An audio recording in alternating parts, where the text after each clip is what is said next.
One of my favorite parts about the summer months is that opportunity to gather for campfires as the sun is setting. There's something just so special about sitting around watching some twigs and logs burn in a fire pit that creates for these special sort of moments. That whether it's because we can stare into the fire, whether it's because we don't have to look at each other, whatever it is, there's something special about gathering together around a campfire. Welcome back to our summer series here in the month of July. We're looking at what does it mean to practice summer discipleship. Last week we saw how we could travel with purpose, that just like we prepare to do our vacations and enjoy them, what would it look like if we planned intentionally to spiritually be ready and then live that plan out on vacation? Today we're talking about doing family discipleship at camp. But I'd like to use that analogy of a fire pit and a campfire. Because so often, whether it's at camp or at home, it seems like, especially as a family, you have more opportunities to gather together.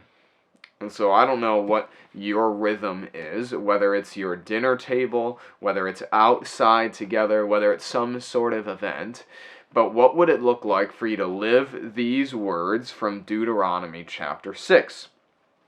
God has given the people of Israel the greatest command of all. The Lord is one, the Lord our God. You love the Lord your God with all your heart, with all your being, with all your strength. And then he says this: these are the words that I am commanding you today that must be kept in mind, and you must teach them to your children and speak of them as you sit in your house, as you walk along the road, as you lie down, and as you get up. You should tie them as a reminder on your forearm and fasten them as symbols on your forehead. Inscribe them on the door frames of your house and gates. Just like last week, Jesus said to us as we are going, in the Old Testament here, Moses is telling us as we are parenting, or as we are familying, if you will, that we are to do these things. And so what would it look like, what might it look like to practice family discipleship at camp, or at the campfire even? I think it looks like a few different ways. Obviously, I think the first low-hanging fruit, the easy one, is family devotional time, right? That now, because maybe some of those evening commitments are less than, now you can actually do some of that thing. You have the time. So what would it look like to read a psalm a day when you're at camp? Or what would it look like to do a family devotional book on a regular basis now? I think another way that we could live into this is by creating these moments for going outside and walking around and looking at what God's made, right? That just being with Him, inviting His Holy Spirit to be with you as you walk, is a way in which we can open ourselves up to His presence and then to what He's trying to do in our lives. Another way for us to live this out at camp is to spend time in prayer under the stars. I know that might sound kind of hokey, but again, when's the last time you really stopped at the end of the day, went outside, and just looked up at all that there was, and then let that lead you into prayer? Something like, God, look at this world you made. It's so big, it's so wonderful. Who am I that you think of me? But help me too. Help these people. You're powerful enough to make the world, so you're powerful enough to do these things. What would it look like for you to have prayer time under the stars?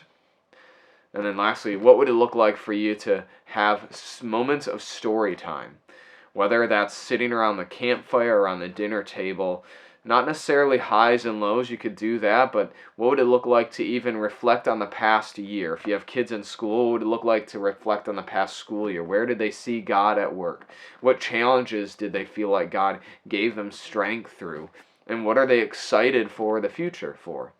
You can ask that same question even if you weren't in school or don't have kids in school too. Those are just three little simple ways that we could do this stuff. Just like last week, like we don't want to just do vacation for ourselves. We don't want to just go to camp. We don't want to just spend time with our family and not be intentional about the way that we practice and live out our faith.